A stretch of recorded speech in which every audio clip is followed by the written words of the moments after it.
வணக்கம் மக்களே, இது உங்கள் பாடறிவோம் படிப்பறிவோம். இந்த வார டீச்சிங் எபிசோட்ல கொஞ்சம் அதிரடி சரவெடி அதிரி புதிரி அந்த மாதிரி ஒரு பாட்டை பார்க்கலாம். தத்துவம் தலாக்கு தத்துவம் வெற்றி விழா திரைப்படத்திலிருந்து வந்த ஒரு அதகலமான ஒரு பாடல். எஸ்பிபி மற்றும் எஸ் ஜானகியின் ஒரு ஆர்ப்பாட்டம் அப்படின்னு சொல்லலாம். இளையராஜாவின் ஒரு அராஜகம்னே சொல்லலாம். அந்த அளவுக்கு ஒரு பயங்கரமான ஒரு rock and roll fast beat song அப்படின்னு சொல்லக்கூடிய ஒரு அற்புதமான பாடல். இந்த பாடல் எஸ்பிபி எஸ் ஜானகியும் பாடினால்தான் அது சிறந்ததாக இருக்கும். அது இளையராஜாவுக்கு தெரியும். அதனால டெய்லர் மேடுங்கிறதுனால அழகா இந்த பாடலை கொடுத்தாரு. ஸ்டார்டிங்ல அந்த பேஸ் கிட்டார் ஆரம்பிக்கும்.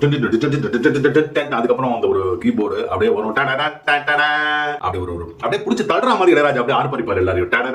இதெல்லாம் அந்த 7.1 டால்பில கேட்டா எப்படி மாறும். அப்பெல்லாம் அந்த வசதி கிடையாது. அப்படி ஒரு பீட்ஸ் அப்படின்னா அந்த சாங் எழுந்து நின்று துள்ளி குதித்து ஆடணும், 2 பேரும் அடிக்கணும் அப்படிங்கிற மாதிரி உணர்வை கொடுக்கக்கூடிய ஒரு பாடல் அப்படின்னு சொல்லணும். வெற்றி விழா அப்படிங்கிறது எல்லோருக்குமே வெற்றி அப்படிங்கிறது ஒரு கனியாகத்தான் இருக்கும். அந்த வெற்றி கனியை தேடி பறிப்பதற்காகத்தான் எல்லோரும் இருக்கிறோம். எல்லோருடைய வாழ்க்கையிலும் இசை என்ற வெள்ளம் பரவட்டும் பரவட்டும், இன்பம் பெருகட்டும் பெருகட்டும். பாடறிவோம் படிப்பறிவோம். இது கடவுள் அமைத்த மேடை. நன்றி மக்களே.